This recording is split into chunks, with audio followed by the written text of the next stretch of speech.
registered dietitian who is looking to hire a new dietitian to your team who was previously credentialed by another practice or institution and wondering what that looks like for you in your practice in the hiring process. So I'm Amy Plano. I'm the reimbursement dietitian, and I help dietitians get credentialed, build the shit out of insurance, and make the money they deserve. And as somebody who runs a group practice and has run a group practice since 2009, it is a topic I know extremely well. And while many practice owners assume that if somebody is already in network, that they can just slide them into the new role and have them start seeing patients. But unfortunately, that is not how it happens. Here's the truth. Credentialing a dietitian under your group is an entirely separate process that requires time, lots of coffee, lots of paperwork, and a whole lot of patience. So if you're expanding your team and planning to bill insurance, here are 3 things you need to know before bringing on the new dietitian to your team.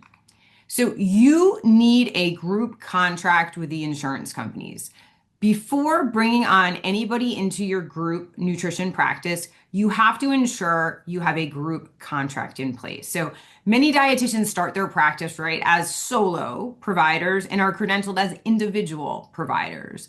But as we shift your practice and help you scale into group practice status with each insurance company, we then need to go and get a group contract.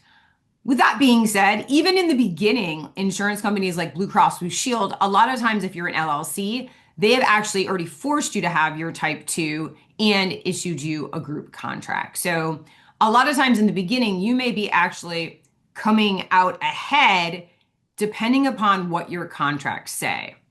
And the big question is, how do I know if I have a group contract versus an individual contract?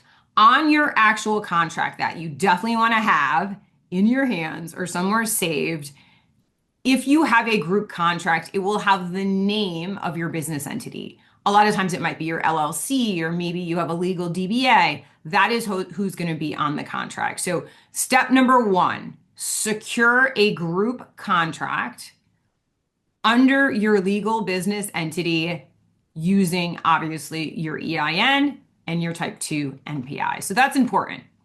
Number 2, I know nobody likes this part, but this is like the real.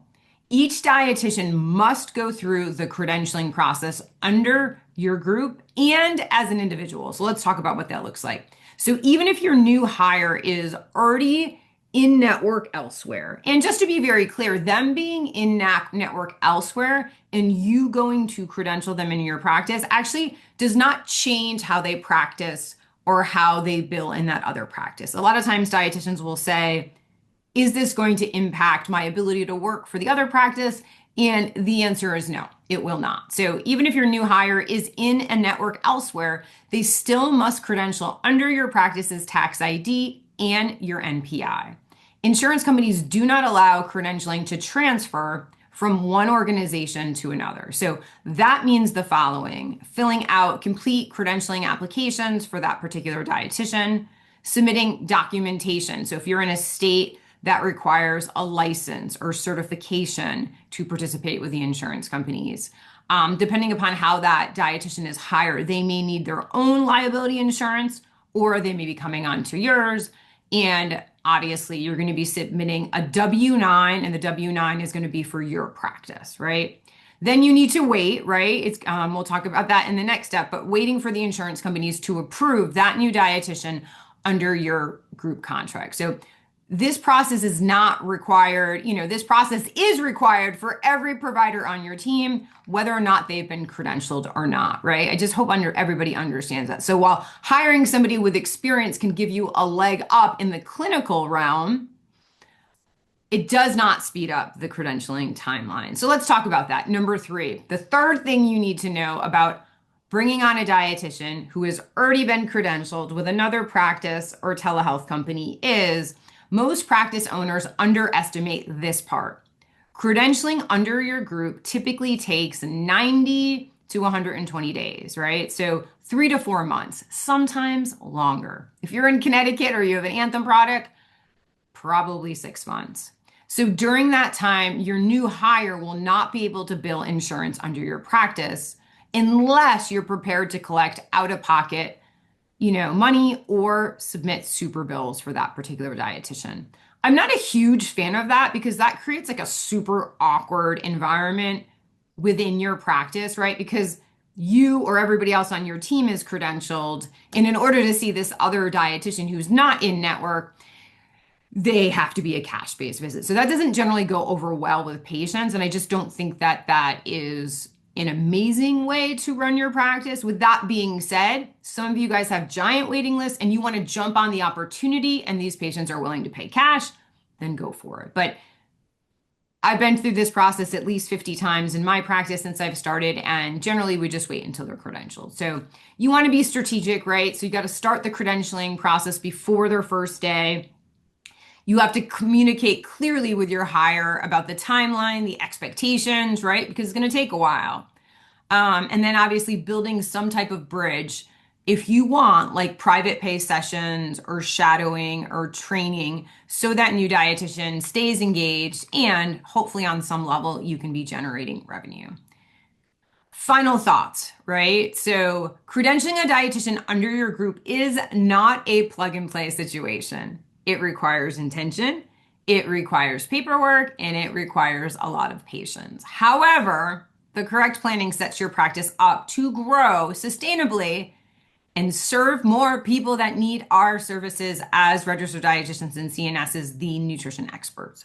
With that being said, if you need help managing the credentialing for these new hires, the reimbursement dietitian and her team, that's me, we do that now. So if you want to click below this video and you can learn more about our done for you services. Right now we are doing just credentialing services. So if you're somebody who is in the thick of it, right? I know what it's like. You're in the thick of it as a group practice owner, doing 101 things. Now you need to onboard a new dietitian and credential him or her. So I understand if you do not want to do that, go click on the link, put in an application, and you and I will have a chat about who you want them to get credentialed with. And then I'll take care of the rest. So hopefully this was helpful. I see this question come up a ton because many dietitians working for a lot of these telehealth companies are also looking for additional hours working for other private practices. So hopefully this helps. And if you need any support on like the actual hiring process, I have a ton of resources as well as a course on thehiringdietitian.com. So go over there, check that out. It's like a soup to nuts course. So if you're looking to hire an employee and this is your first one, you need that course in your life. And if you just need support with credentialing, we can also help you with that. So hopefully this video was helpful.